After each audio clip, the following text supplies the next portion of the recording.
Man arofa nafsahu arofa robbahu. Kunci kebahagiaan, katanya Ghazali, kenal dirimu. Kalau kamu sendiri masih nggak paham siapa kamu, apa maumu, kamu tidak akan bisa bahagia. Sebenarnya ini teori paling gampang. Kalau kamu nggak ngerti selera makanmu, jangan-jangan misalnya makanan yang kamu sukai apa sih, kalau kamu nggak ngerti, ya kamu nggak akan bisa membahagiakan dirimu, kamu sendiri nggak ngerti. Cara paling gampang untuk bahagia ya membaca dirimu sendiri dulu. Katanya Ghazali di bagian awal Kimia Usa'adah itu, ia yang mengenal dirinya, ialah yang akan merasakan kebahagiaan sejati. Mungkin selama ini kamu nggak bahagia karena kamu nggak kenal dirimu.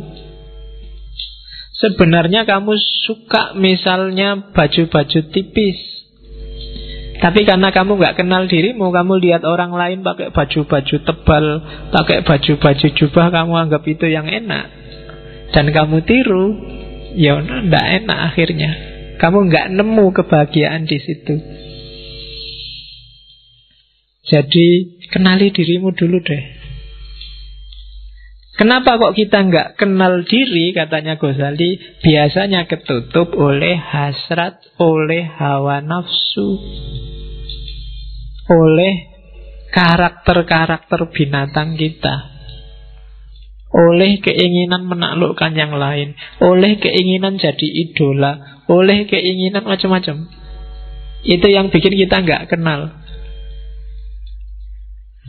Padahal kamu seleranya cuma nasi kucing, tapi karena ingin dianggap keren, kamu milih restoran-restoran mahal yang ada steak, ada apa. Padahal begitu lihat steak kamu janjane mau muntah.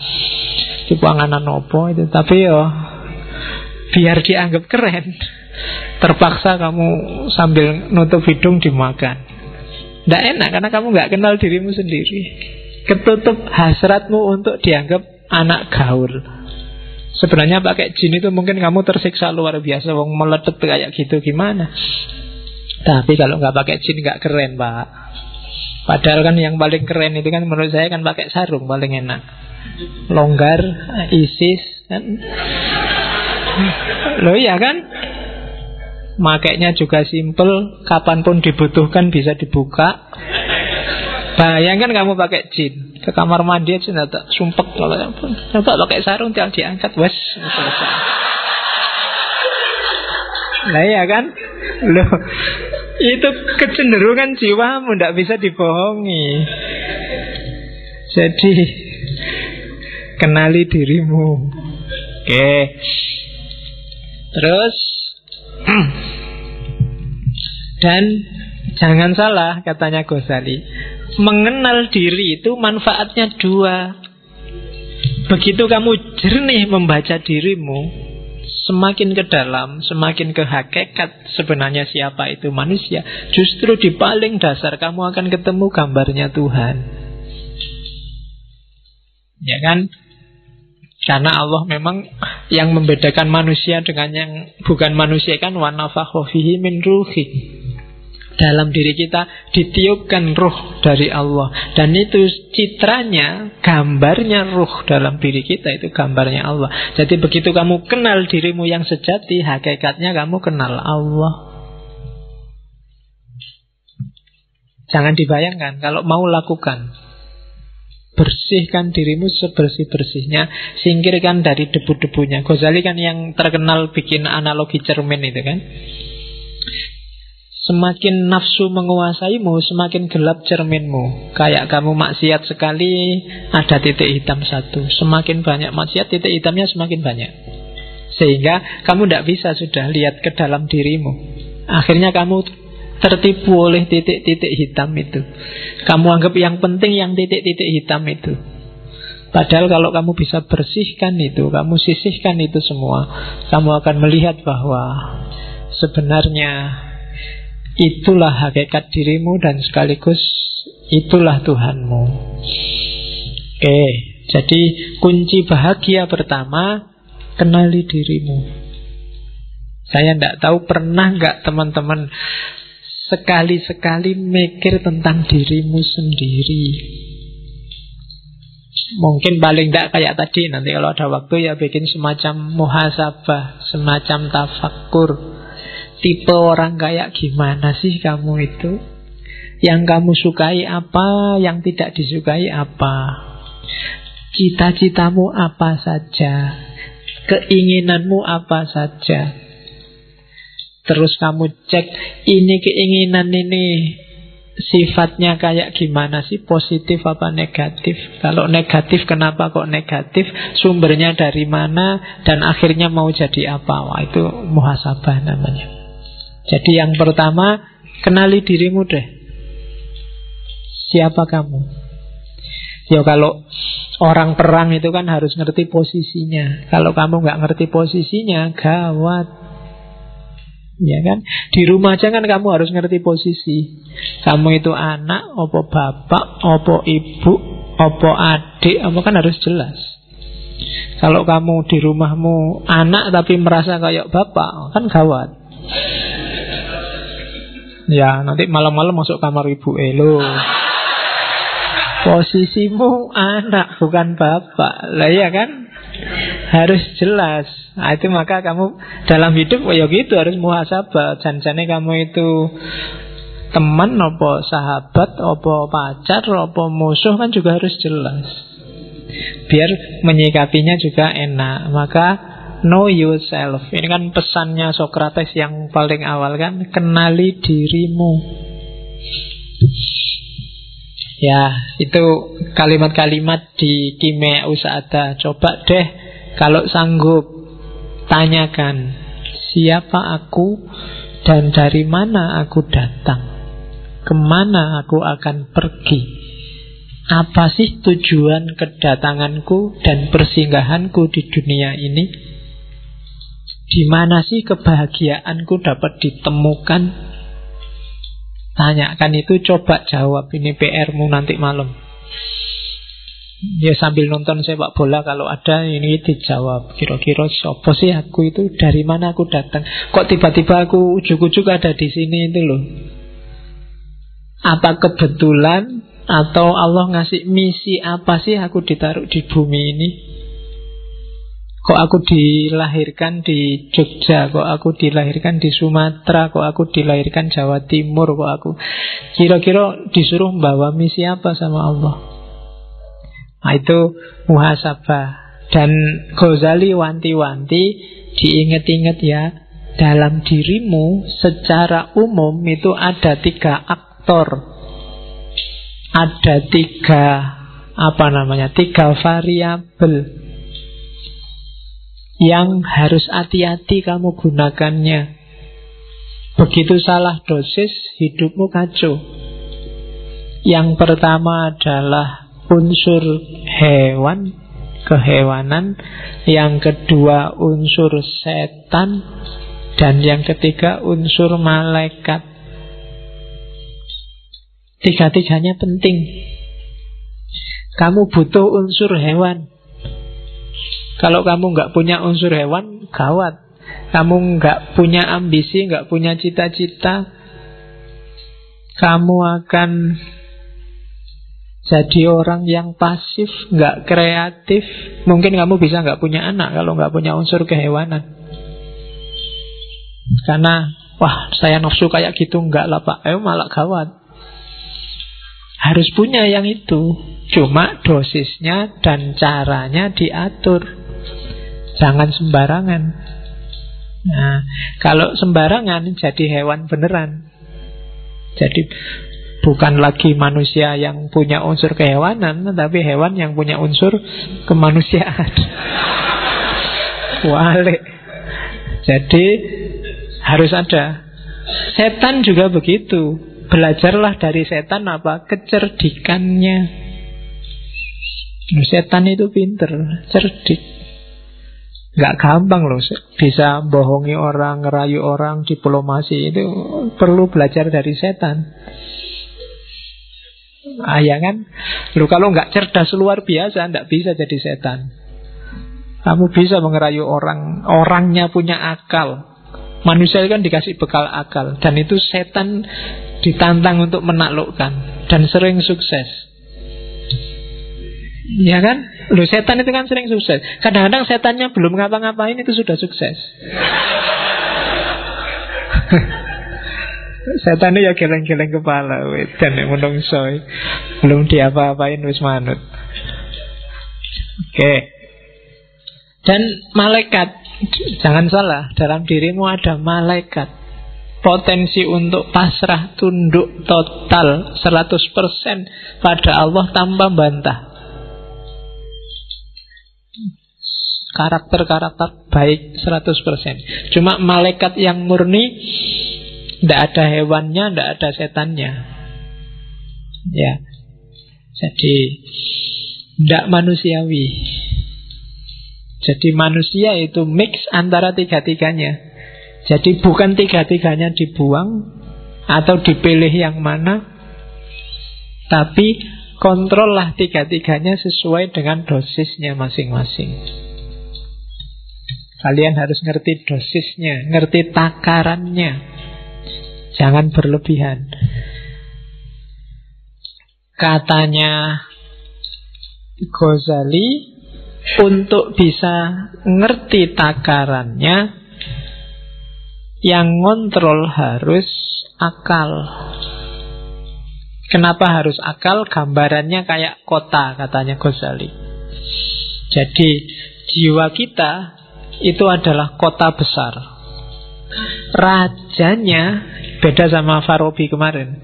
Rajanya bukan akal, tapi hati.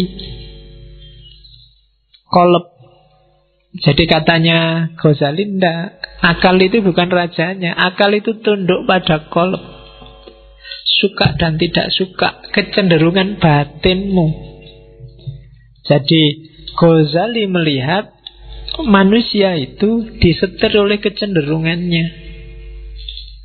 Akal, dalil, argumen, pikiran itu datang belakangan mendukung kecenderungan hatinya.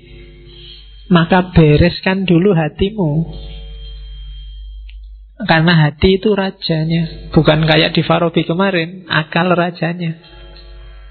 Jadi kamu itu ikut partai apa dulu, baru kamu cari dalil kenapa partaimu itu bagus. Kamu itu jatuh cinta dulu, baru cari argumen kenapa kamu jatuh cinta padanya. Kamu suka dulu, baru nyari alasan kenapa kamu suka. Atau tidak suka dulu, baru nyari alasan kenapa kamu tidak suka. Jadi rajanya adalah hati. Maka kan banyak pengajian-pengajian manajemen kolbu. Nah, itu bahas raja. Ya besok kita bikin tandingannya, manajemen akal. Ya. Jadi tugasnya akal apa? Akal panglima perang.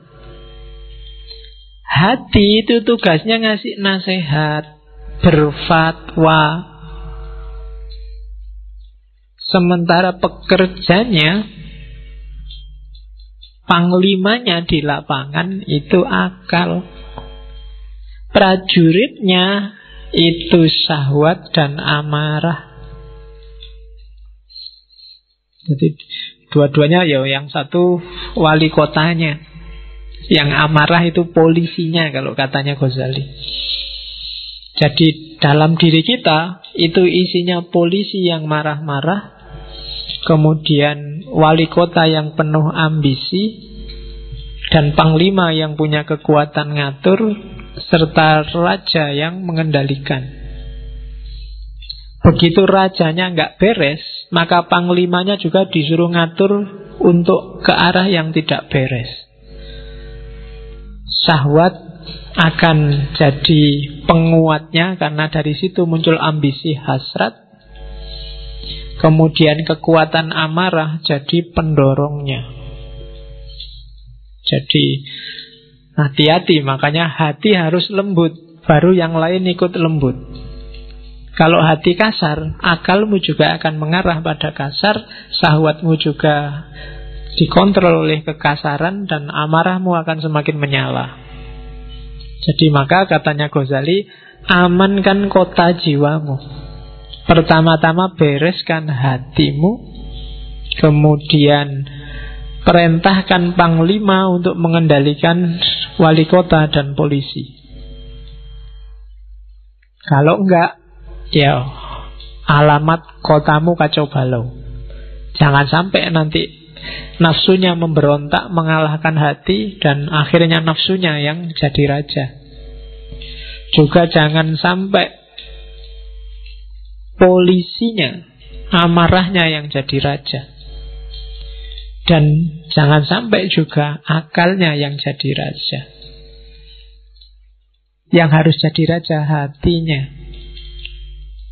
Oke.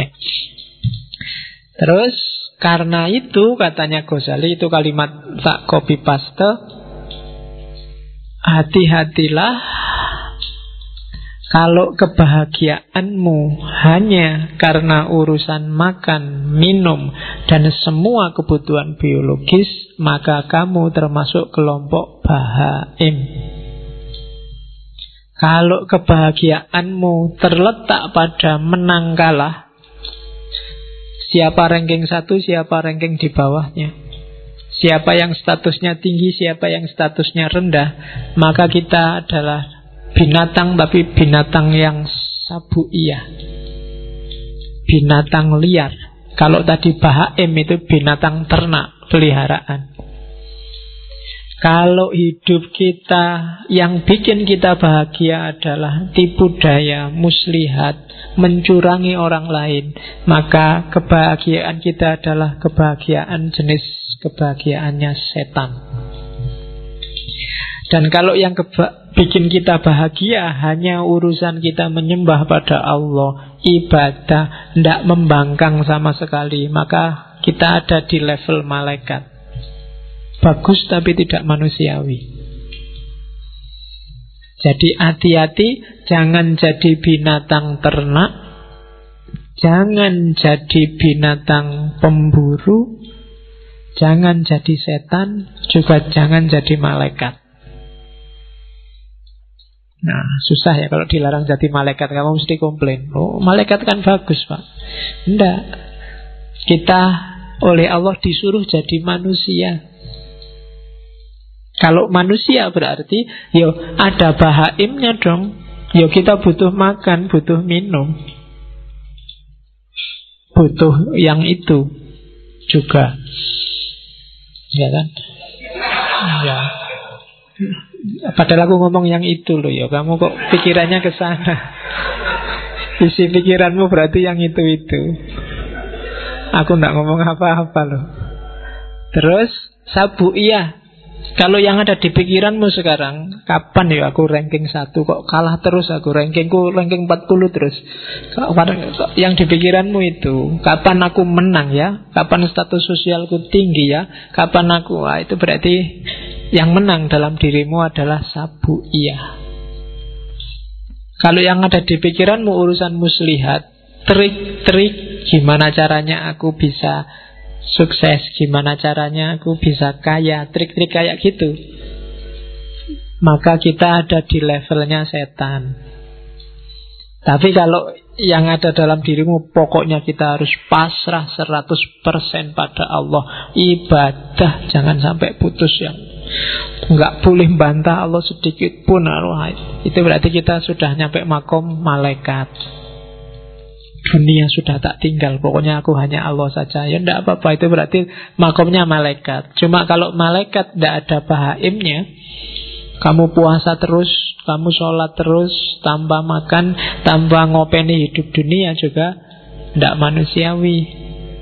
Tidak ada sabuiyahnya, kamu nggak punya hasrat, nggak punya ambisi, nggak punya cita-cita, kamu juga tidak manusiawi, tidak akan bisa menjalankan perintahnya Allah untuk jadi khalifah di muka bumi. Kalau kamu tidak kayak setan, tidak cerdas, tidak kreatif, ya kan? Licik itu bagus untuk hal yang baik, setan itu kan untuk hal yang jelek. Licik itu kan berarti mikir, nyari celah yang orang lain nggak melihat. Oh, itu untuk hal-hal yang bagus. Kamu namanya kreatif. Gitu. Ya kayak Hasan bin Sabah tadi kan, Hasasin kan, dia nggak bunuh kan, itu kan pinter. Karena jahat maka namanya licik. Tinggal naruh pisau di bantalnya musuhnya, sudah selesai. Nggak perlu harus ngebom lah, nggak perlu bom bunuh diri lah, nggak perlu capek-capek. Naruh aja kalau ada mobil Jokowi lewat, kamu taruh pisau di kursinya Jokowi, itu selesai. Kalau kamu nggak ditangkap ajudannya loh. Jadi coba hati-hati, dikontrol lagi apa yang bikin kamu bahagia. Kalau yang bikin kamu bahagia luar biasa adalah ketika kamu ranking 1 dan semua temenmu kalah, maka ada sabuiyah yang dominan dalam dirimu. Kalau yang bikin kamu seneng pokoknya punya uang banyak, terus saya bisa makan enak, terus bisa kawin, bisa itu, berarti yang dominan dalam dirimu adalah bahaim. Kalau yang ada di kepalamu hanya gimana caranya saya mengabdi 100% pada Allah, gimana caranya meninggalkan dunia yang tidak penting, maka kamu ada di level malaikat. Oke, itu teori selanjutnya tentang kebahagiaan dari Kimiaus Sa'adah. Oleh karena itu, katanya Ghazali, untuk bahagia waspadai 2 hal dan penuhi 1 hal. Waspadai syahwat dan amarahmu, dan carilah bekal ilmu. Untuk ngerti semua tadi, untuk bisa kamu muhasabah secara pas dan sesuai, satu-satunya jalan adalah ilmu. Kamu ngerti yang sedang main ini binatang apa malaikat, harus ngerti ilmu. Kalau enggak, ya kamu enggak bisa muhasabah dengan baik. Nah, ini kan ujungnya sebenarnya sama kayak Plato dan Al-Farabi kemarin. Jalan untuk bahagia itu ya ilmu. Dengan ilmu orang bisa melakukan kebaikan. Setelah dia melakukan kebaikan pasti bahagia. Kalau di Ghazali kan dibalik. Karena kalau orang awam ujuk-ujuk disuruh pakai ilmu mesti males. Wah, kok ilmu belajar ya, baca buku ya, mau males duluan. Tapi diawali dari, kamu pengen hidup enak enggak? Ya pengen. Kalau pengen hidup enak, ya kontrol dong nafsumu, amarahmu, nanti kamu bisa bahagia. Caranya gimana? Ya ilmu. Jadi ilmunya di belakang. Kalau orang awam lebih enak ditawari manfaatnya dulu. Kalau ditawari ilmu di depan sudah males. Belajarlah biar kamu pinter. Males wis tahu mesti. Wis kan dhisik ya ngono. Cuma kalau dibalik, wah, pinterlah. Kalau pinter kamu dapat manfaat gini. Caranya gimana? Ya belajar. Itu kan lebih ringan kalau bagi orang awam. Tapi kalau belum kamu dikasih sholatlah, tahajud. Wah, males ngantuk. Tapi kalau diawali dari, kalau kamu pingin dapat rezeki lancar, istri cantik, apa? Sholatlah, tahajud lah itu. Kalau ngerti embel-embelnya di depan, mesti agak semangat di belakang. Nah, ini logika awam. Dan Ghazali paham betul ini. Cara dia memainkan cara berpikirnya orang awam. Oke, jadi jalan kebahagiaan yang sejati, katanya Ghazali, ya, kuasai amarah dan syahwat.